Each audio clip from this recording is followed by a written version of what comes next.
Every time I think 2K can't surprise me, they do it again. I swore on everything we were done with roster updates this year.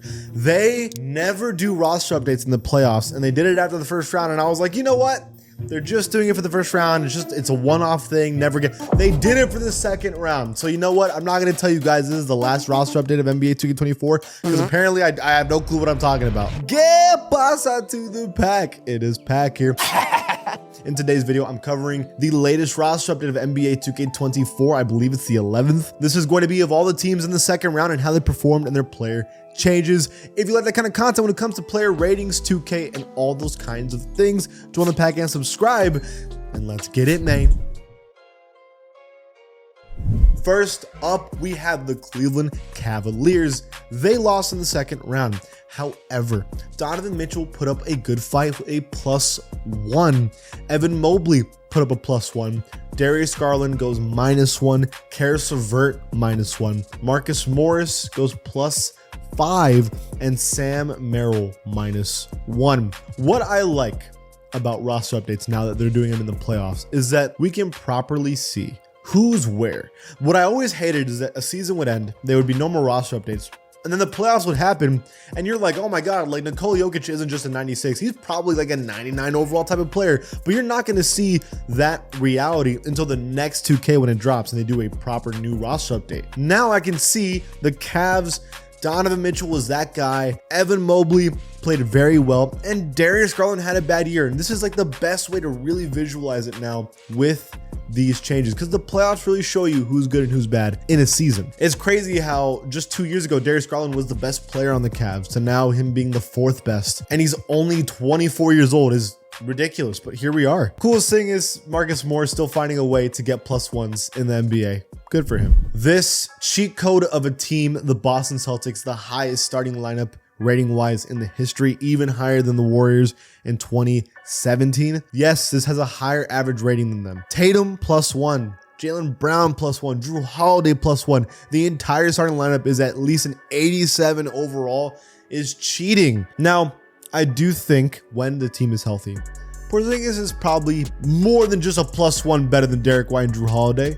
I don't know if I put him at a 90 overall, but I do think he's clearly the 3rd best player. Maybe that's just a personal take, but man, Jaylen Brown 91 overall, highest he's ever been. Tatum tying the highest he's ever been at 95. This team, in terms of ratings, just have no excuse. They have to win it this year. The New York Knicks, who got nuked by injuries. Now we can see a healthy Knicks team now that their season's done. Julius Randle now back on the team, right? 2nd best player, still found a way, right? But we have Dante DiVincenzo +1, Miles McBride +2, and Alec Burks +2. So this is what happens with the Knicks. A lot of guys' ratings kind of exploded because like Josh Hart, OG Anunoby, Isaiah Hartenstein, all because, well, there was injuries on this team. So this team's role players are all almost in the 80 overall club, because even Bogdanovich, we know, is like an 83 when he plays well. The Knicks have a lot of great role players, and we'll see next season when healthy if they're all going to get even better and if this team is going to get even better, or maybe this season was maybe a Cinderella run. We don't know yet. It's a shame they got hurt though. Would have loved to see them against the Celtics in the conference finals. This Mavericks team that's looking hella dangerous right now, it looks completely different from the start of the season. Derek Lively +2, finally, by the way. I think he should have been here the whole time. PJ Washington +2. Derek Jones Jr. +2, and Dante Exum -2. So a couple things to clarify here. First, Derek Lively to me is the biggest one. I felt that all season, at least from start to season to end of season, he was the 3rd best player on the Mavericks, and I'm glad that he's here. I'd argue that PJ Washington should be tied with Derek Lively right now at an 82, personally. Derek Jones Jr., I think this is the highest rating he's ever gotten, 79. And Dante Exum's amazing season has definitely slowed down, but he's still 76 overall. Is still higher than he was at the start of the year, which was like a 72. All around, the Mavericks have turned it around in the conference finals for the champs, who got waxed. Not waxed, I mean, it went 7 games. But only change is Michael Porter Jr. -2. Final destination is going to Cancun.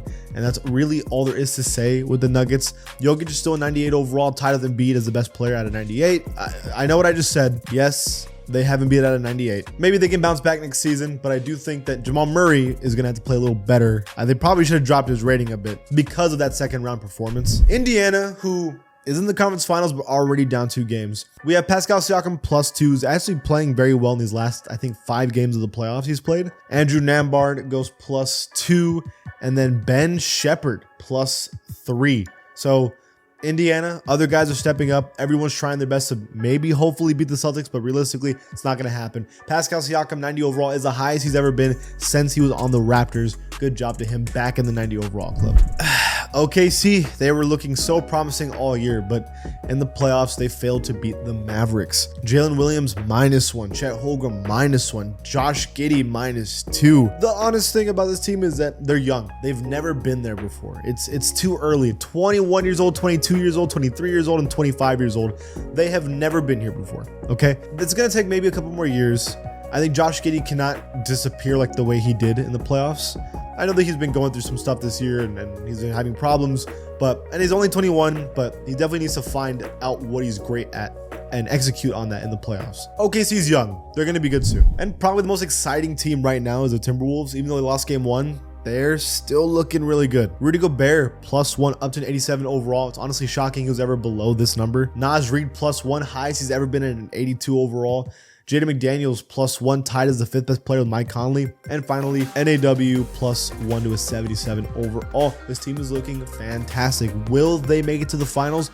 We're going to have to wait and see. They're super exciting, though. I will say, last hot take, 95 overall might be a bit high, but that's recency bias. I think Anthony Edwards is struggling to play out of the double team, and we'll see if he can figure that out. Okay, that is it. Was that pack with the actual basketball breakdown?